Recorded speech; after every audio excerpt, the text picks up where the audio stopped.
E o Corinthians perdeu de novo no vídeo de hoje do canal do Nicola. Todos os detalhes da estreia muito ruim do Timão na altitude da Bolívia. Bora te falar também a respeito do São Paulo. Júlio Casares está atrás de um reforço, mas estabeleceu uma prioridade importante dentro do tricolor. Bora falar ainda sobre o Palmeiras, que corre o risco de ficar sem o Allianz Parque para uma partida super importante da Copa do Brasil. E o Flamengo, que estreou com vitória, sem convencer e agora parte em busca de Arturo Vidal. Tem ainda informações sobre o tamanho do patrimônio de Ronaldo Fenômeno, o novo dono do Cruzeiro. Falo sobre Hulk e a possibilidade de o atacante do Atlético Mineiro virar dono de um clube de futebol, além de uma série de outras notícias envolvendo o mercado. Você não perde por esperar. Antes de contar tudo isso para vocês, deixa eu só me apresentar. Sou Jorge Nicola, jornalista esportivo com passagens por ESPN, Rádio Bandeirantes, Bradesco Esportes FM, Diário de São Paulo, entre outros veículos. Estou aqui para deixar você super bem informado sobre as coisas do futebol. Se curtiu o vídeo, não esquece de deixar like e de se inscrever no canal, super importante para que a gente possa bater logo o 1.200.000 inscritos, beleza? Bom, bora começar contando que todo esse conteúdo tem um oferecimento de sportbetbr.com, casa de apostas esportivas que tem um grande Milton Neves como embaixador. E nessa quarta-feira não falta jogo para você apostar e se dar bem. Por exemplo, na Libertadores da América teremos 5 brasileiros em ação.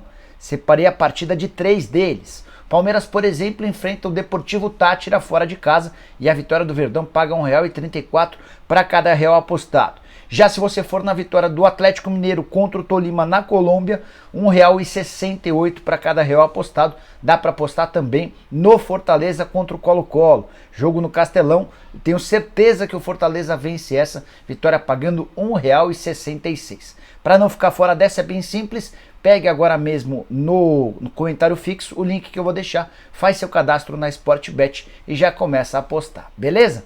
Bom, bora começar o vídeo com o tradicional giro de notícias. A primeira informação é sobre o Santos. Peixe foi à Argentina nessa terça-feira e acabou derrotado pelo Banfield por 1-0. Estreia por 1-0, derrota fora de casa nem seria o problema. O que chamou a atenção foi o nível de atuação do Santos, que produziu praticamente nada. Com o detalhe de que Fabian Bustos, o técnico do Peixe, teve praticamente 15 dias para fazer qualquer evolução no Santos e a gente não viu nenhuma evolução durante os 90 minutos. O torcedor do Santos segue bastante preocupado com o risco de rebaixamento no Campeonato Brasileiro. Por falar em competições disputadas nessa terça-feira, contar que também pela Sul-Americana, o Ceará e o Atlético Goianiense venceram. O Ceará de virada fez 2-1 no Independiente, no Castelão, time argentino que desde os 12 do primeiro tempo teve um jogador expulso, ainda assim conseguiu sair na frente. O Ceará chegou à vitória de virada com gols de Steven Mendoza e Luiz Otávio. Já o Atlético Goianiense não tomou conhecimento da LDU e enfiou 4-0 dentro de casa. Já pela Libertadores da América, o Atlético Paranaense foi à Venezuela e empatou em 0-0 com o Caracas, resultado que deu a impressão de que o Atlético deixou 2 pontos na Venezuela.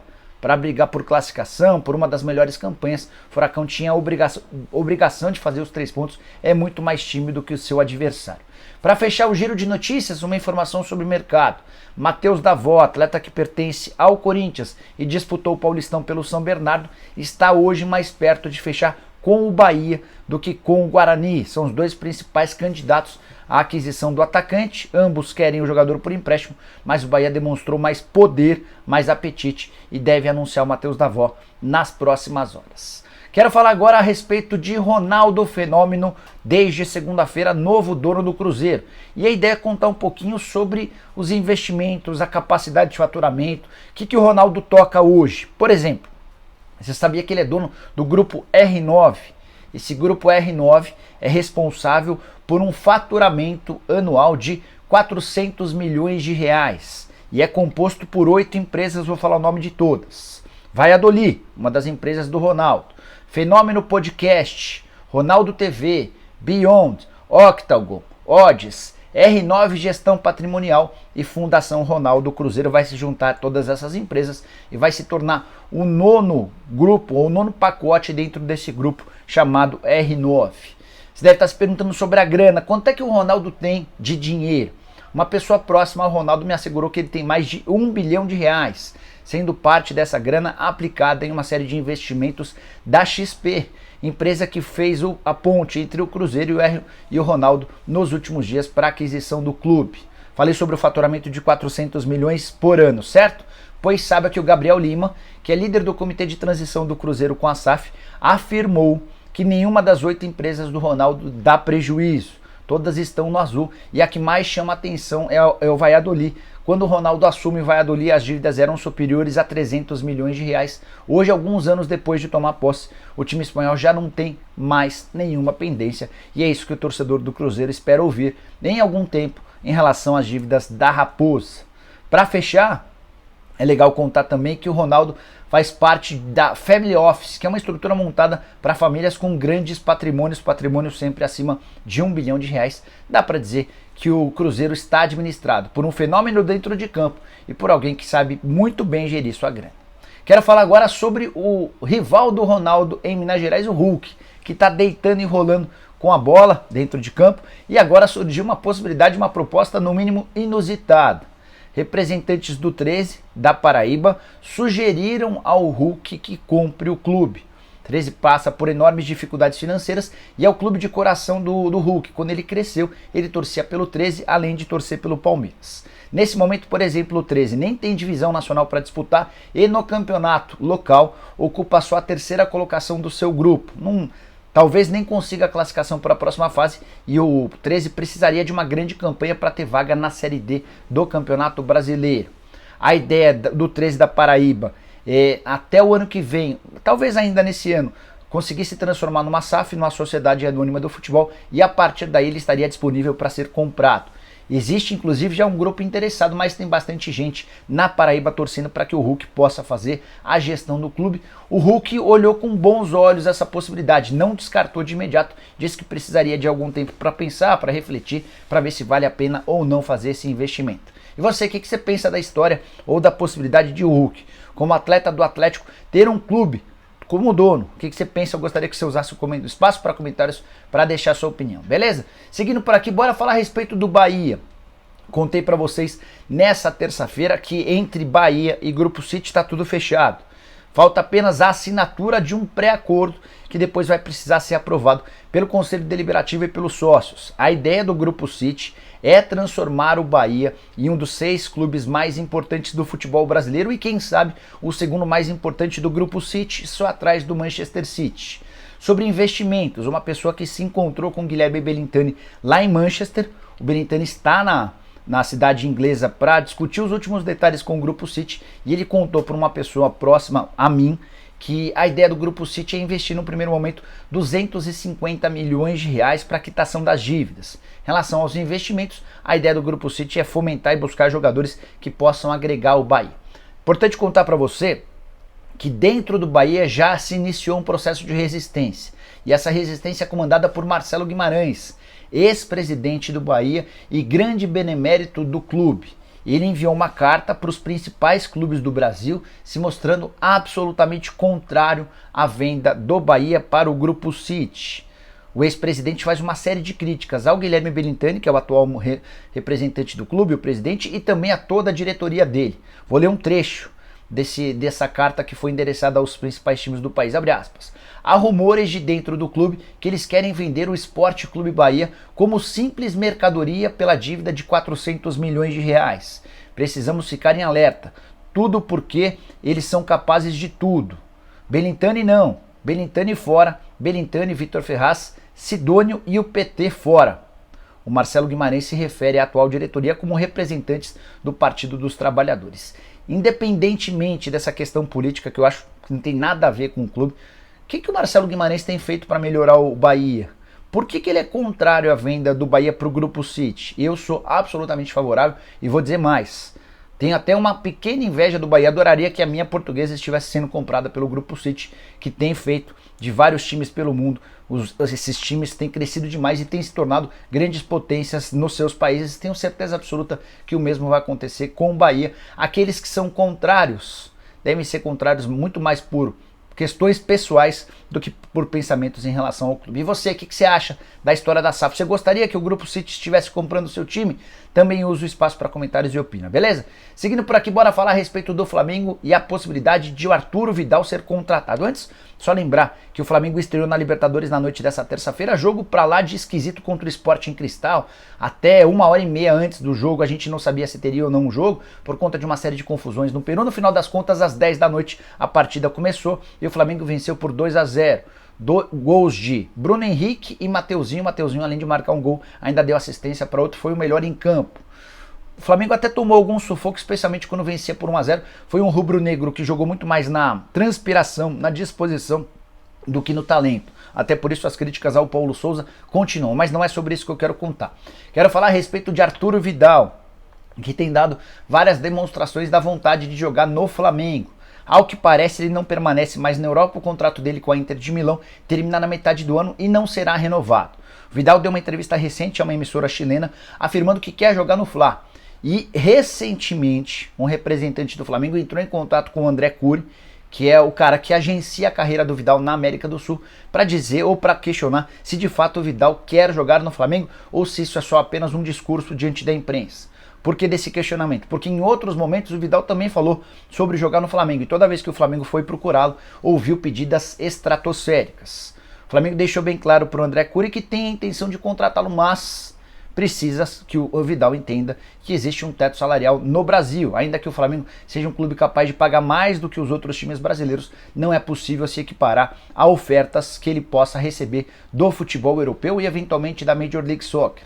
Andreas Pereira não deve ser comprado em definitivo do Manchester United, negócio de 10 milhões e meio de euros. E com essa vaga do Andreas Pereira pode surgir o espaço que o Vidal, pelo menos oficialmente e publicamente, tanto pede. Você gostaria de Arturo Vidal no rubro-negro? Na minha opinião, Vidal chega para ser titular em qualquer clube do futebol brasileiro. Ah, Nicola, mas já tem mais de 30 anos de idade. Verdade, mas joga muita bola. Para o nosso cenário, para o nosso futebol, tenho certeza que cairia como uma luva, inclusive nesse elenco do Flamengo que anda jogando bem menos do que pode. Bora falar agora sobre o Palmeiras, com mais um probleminha envolvendo o seu estádio. Final do Campeonato Paulista, teve menos de 12 mil lugares retidos, embora aquela questão de alguns torcedores que foram lá e assistiram ao telão, tudo por conta do show do Maroon 5, a instalação de um palco que impediu que todo o ingresso estivesse, ou todo o estádio estivesse à disposição. Pois bem, Palmeiras conheceu ontem a data do seu próximo jogo na Copa do Brasil como mandante. No dia 30 de abril, o Verdão recebe a Juazeirense, partida da Copa do Brasil no Allianz Parque. Só que justamente para esse dia 30 de abril, um sábado, já há um show marcado, show do Kiss, banda internacional, todos os ingressos vendidos, impossível mudar a data desse show. O Palmeiras vai tentar nos próximos dias, junto à CBF, fazer uma alteração na data da partida contra a Juazeirense para que possa ter seu estádio. Caso contrário, o Verdão vai precisar encontrar um outro palco para atuar. Detalhe importante, a W Torre, que é responsável por cuidar da agenda do Allianz Parque, ela tem prioridade em relação ao Palmeiras. Só que, no acordo entre as partes, entre o Palmeiras e a W Torre, haveria uma série de compensações financeiras que a W Torre teria de repassar ao Palmeiras nesses casos, por exemplo, de realização de shows e de impedimento de partidas serem disputadas. Estou tentando levantar direitinho os valores, mas a dívida da W Torre para com o Palmeiras é bem grande. Assim que conseguir esse valor eu conto para vocês, tá bom? Antes de mudar de assunto, só mais uma informação sobre o Palmeiras. Verdão divulgou nessa terça-feira uma campanha que tem Abel Ferreira como protagonista, como ator principal. O técnico do Verdão convoca o palmeirense a ajudar numa meta importante. Eles querem que o Palmeiras chegue a 120 mil integrantes do programa Avante, o programa de sócios torcedores alviverdes. Hoje o Palmeiras tem pouco mais de 60 mil. A meta é difícil, dobrar esse programa de sócios torcedores, e em troca o Abel prometeu uma enorme surpresa. Não tenho a mínima ideia de qual seria essa surpresa. Assim que descobrir, conto para vocês com exclusividade, beleza? Bom, bora falar agora sobre o São Paulo. Informação importante: o Tricolor está em busca de um atacante de lado de campo. Essa não é uma novidade, já tenho contado para vocês há algum tempo. Foi o próprio Júlio Casares, o presidente do Tricolor, quem me garantiu. A ideia é buscar um atacante de beirada, como ele se referiu, para esse ponta, esse jogador que dá velocidade. Mas a prioridade, antes mesmo da contratação de um atacante de beirada, é pagar os salários atrasados com os atletas. Vale lembrar que o antecessor do Júlio Casares, o Carlos Augusto de Barros e Silva Leco, havia deixado uma folha inteira de uma temporada com os seus jogadores. Ele pagou 50% dos salários na carteira e os outros 50% em direitos de imagem ele deixou para o próximo presidente. Júlio Casares sofreu demais para fazer a quitação dessas dívidas em seu primeiro ano de gestão. Hoje a dívida com o elenco supera os 10 milhões de reais. E o Júlio tem estabelecido internamente uma série de metas para fazer esse pagamento. Não está descartada inclusive a possibilidade de empréstimos bancários. Tudo para que o São Paulo possa zerar esse problema e a partir daí buscar reforços. Costuma pegar mal nos elencos de futebol você trazer uma série de jogadores, fazer contratações e não pagar salários atrasados com os seus jogadores. É em busca disso que o Júlio Casares pretende resolver as pendências internas para que a partir daí possa passar a buscar reforços. Para fechar o vídeo, quero falar a respeito do Corinthians, atuação desastrosa na derrota para o Always Red na estreia da Libertadores da América nesta terça-feira. Verdade que o jogo foi disputado em La Paz, no Hernando Siles, a 3.650 metros acima do nível do mar, mas o futebol demonstrado pelo Corinthians foi extremamente pobre. Riquelme logo no começo do primeiro tempo e com um gol no segundo tempo, também no primeiro lance do segundo tempo, esses dois gols determinaram a derrota do Corinthians por 2-0. E isso só reforçou um atual momento horroroso do Corinthians. Tem algumas estatísticas que preocupam demais. Por exemplo, o Corinthians não perdia em uma estreia de Libertadores há 8 edições do torneio. O Corinthians nunca havia perdido para um time boliviano. Eram 6 confrontos sem derrotas. O Corinthians também emplacou nos últimos 2 meses 4 derrotas seguidas em clássicos no futebol paulista. Isso não acontecia há 15 anos. Para completar, o Timão também foi eliminado em mata-mata pelo São Paulo depois de 22 anos. Uma série de feitos negativos que tem Vitor Pereira como comandante, mas mais do que isso, uma série de jogadores veteranos e pouco compromissados. A gente pode discutir algumas das escolhas feitas pelo Vitor Pereira ontem. Por que tirar o Adson logo de cara no intervalo se o Adson era o melhor jogador do Corinthians? Por que colocar o Maicon ainda claramente fora de forma antes do Cantilho? Mas a principal responsabilidade é dos atletas, que já deixaram uma má impressão no Campeonato Paulista e podem estar se complicando com essa derrota por Always Red. Esse time boliviano é extremamente fraco e pode ser o pior time do grupo. Se esse time, por exemplo, for derrotado dentro de casa por Boca Juniors e também pelo Deportivo Cali, o Corinthians vai ter a obrigação de vencer ou na Colômbia ou na Argentina para conseguir a classificação. E para piorar tudo de vez, no outro jogo do grupo nessa terça-feira, o Deportivo Cali venceu o Boca Juniors por 2-0, partida disputada na Colômbia. Então nesse momento, o Always Red e o Deportivo Cali são líderes do grupo com 3 pontos. O Corinthians e o Boca aparecem na última colocação, 100 pontos. E você está preocupado com o Corinthians? Acha tudo normal? Usa o espaço para comentários, deixa a sua opinião. Você mandaria embora o Vitor Pereira? Não tem nada a ver? Pense, escreva aquilo que você pensa. Estou bastante curioso para saber, tá bom? Não esquece também de deixar like, de se inscrever no canal, de se inscrever no nosso canal de cortes. A gente volta no fim da tarde com mais um vídeo. Tem também programa do Nicola a partir das 7 da noite. Abraço, tchau!